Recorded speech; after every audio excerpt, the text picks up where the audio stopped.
Dear students, this is the class for Geography, class 10th, and the chapter is first. We have already discussed about resources and the importance of resource in previous class. We have classified resources on the basis of different groups in different groups on the basis of needs, on the basis of requirement, and on the basis of ownership, and so. Now, maximum or most resources are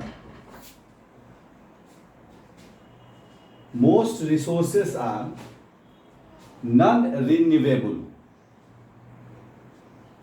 The need on this earth for resources, the need of resources on this earth is unlimited, as we know.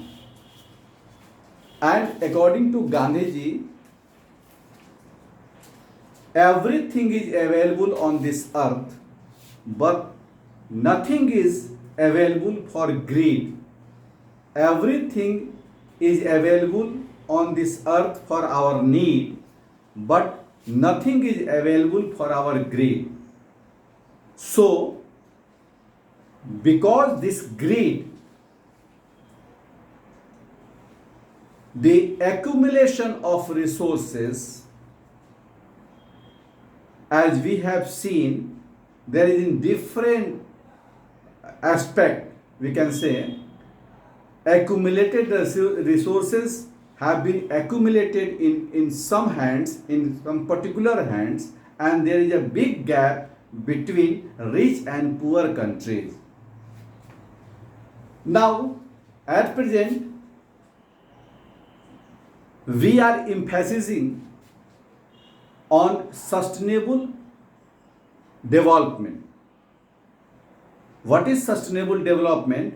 We have already discussed, means the development without damaging our environment and preserving the resources for our forthcoming generation. Students, for the preservation of resources, for the conservation of resources, and for the maintenance of our ecology and environment, the entire world is, of course, worried. And this is why in 1992, an Earth Summit was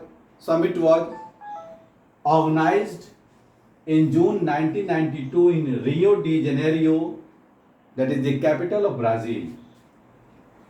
The summit was convened for addressing urgent problems of environmental protection and socio-economic development of the global level. And then the world leaders decided some theory, some policies, and that is known 21 agenda. Means the entire world has to work on these 21 formulas, 21 agenda for protecting, for conserving our earth, our environment. The next topic is resource planning.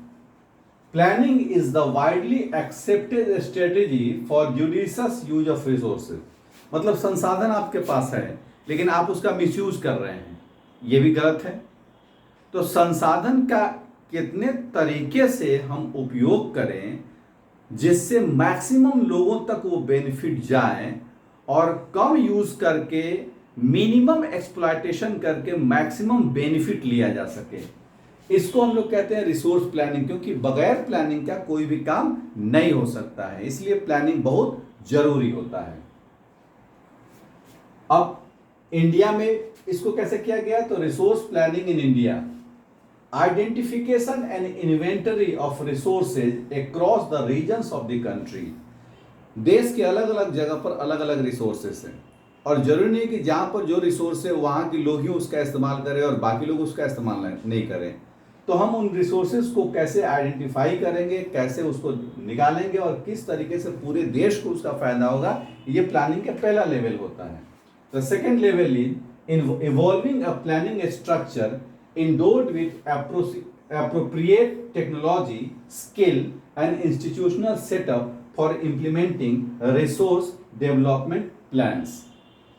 अब जैसे मान लीजिए कि हमारे पास मालूम, मुझे एक example देकर हम आपको समझाना चाहते हैं कि मान लीजिए कि मालूम हो कि यहाँ पर पेट्रोलियम है, हमने उसको बगैर प्लान किए हुए पेट्रोलियम का सारा सेटअप लगा दिया कि हम यहाँ से पेट्रोलियम ड्रेन अप करेंगे, और हमारा जो एक्सपेंडिचर हुआ वो अरबों रुपए का हुआ कि हम उसको पेट्रोलियम को ड्रेन आउट करेंगे, निकाल लेंगे, और मालूम हुआ कि जो मटेरियल निकला, यानी कि जो हमारा स्टोर था जमीन के अंदर, वो लाख रुपये का था या करोड़ रुपये का था।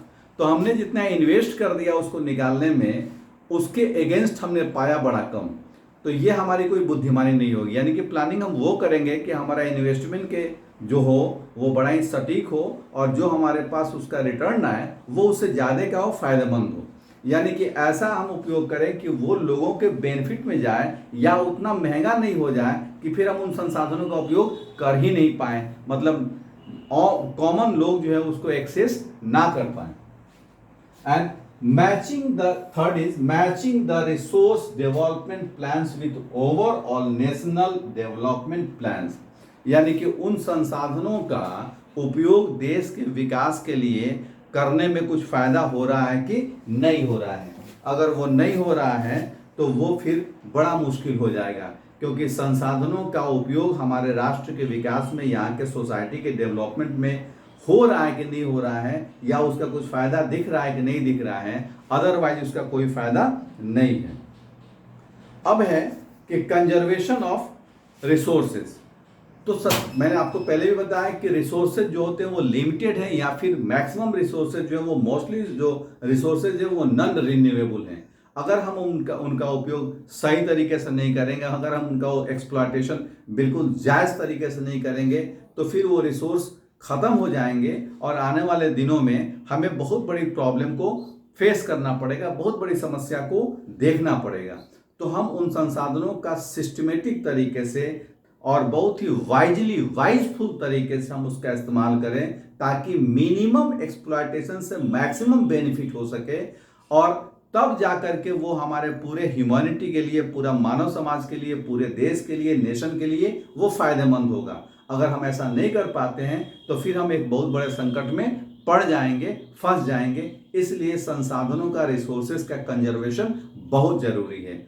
अगले चैप्टर में जब हम आएंगे तो फिर देखेंगे कि हमारे जो रिसोर्सेज हैं उनके बारे में हम एक एक करके पढ़ेंगे। जैसे हमारा पहला रिसोर्स होगा लैंड, और लैंड का हम यूज कैसे कर रहे हैं इसके बारे में हम लोग उसको देखेंगे, पढ़ेंगे।